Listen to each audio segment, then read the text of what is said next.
Hey everybody, some Gadget Guy here, and if you're shopping a phone like the Mega 2, you probably aren't as concerned with having the most premier optics bolted onto the back of your phone. But seeing as this phablet is priced in the upper mid-range, let's see where this camera lands. Starting off with some bright outdoor shots, we see the Mega 2 follows in the tradition of previous Samsung phones which have a tendency to overexpose shots in trying to land bright, saturated video. Looking at this white flower, we can see most of it in direct sunlight is starting to clip and lose detail. It's not altogether unpleasant, but yellows and reds become a problem with how high the app is cranking saturation. We start losing fine detail in those bright, colorful blobs. Into a walking test, there is software stabilization for photos, but no stabilization for video. Every shot has a shaky quality, but during walking, it's particularly noticeable. Few phones handle this test well, and the Mega is simply mid-pack at best. Macro distances are pretty decent and seem to slot somewhere in between the Galaxy S5 and the Galaxy Alpha, and working this close, you can see some pretty terrific detail,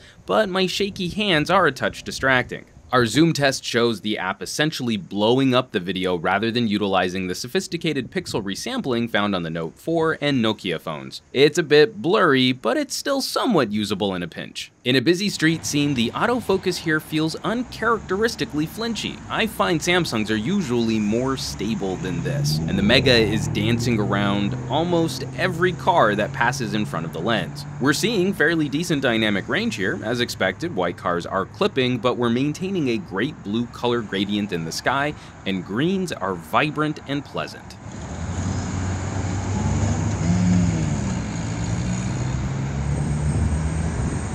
Our freeway test also shows a few more autofocus twitches than I would like. It was a terrifically windy day when I tried shooting this test, so there's more wind noise than I would prefer to try and show off the microphones here. Anecdotally, throughout other tests, the Mega performs well for an Android in this price segment, but is absolutely crushed by similarly priced Lumia phones.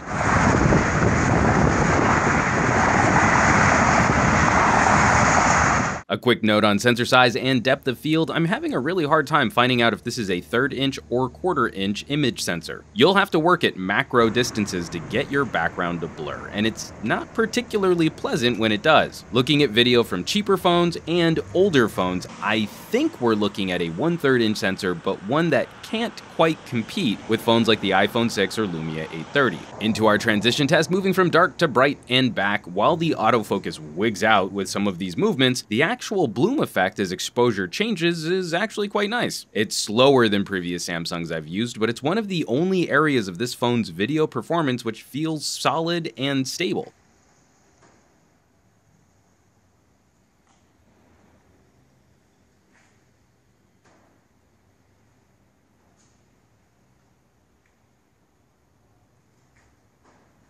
Even the subtle adjustments to white balance here land appropriately.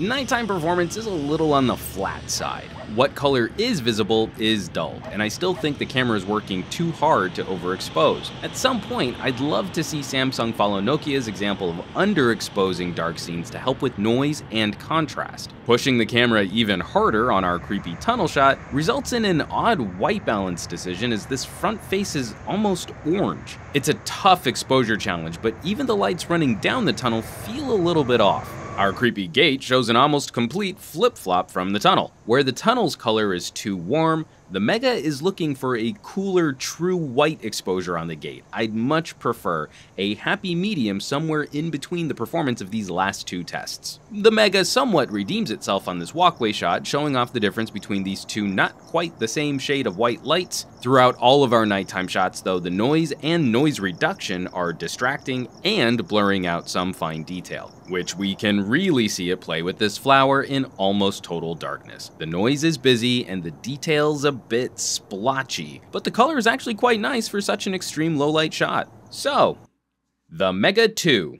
It's a tough call. Samsung has a killer parts bin to pull pieces from, and the Mega feels a lot like the shooters we used to get on the Galaxy S2 and the Galaxy Note 2. That's not necessarily bad, and it's a capable, functional shooter. However, we've played with several shooters on cheaper phones which can handily compete with the Mega if you're willing to step down to a smaller screen size. Samsung was obviously focused on the Mega's screen when building this phone out, so if you're looking for the best camera in the sub $500 range, this probably won't be at the top of your list.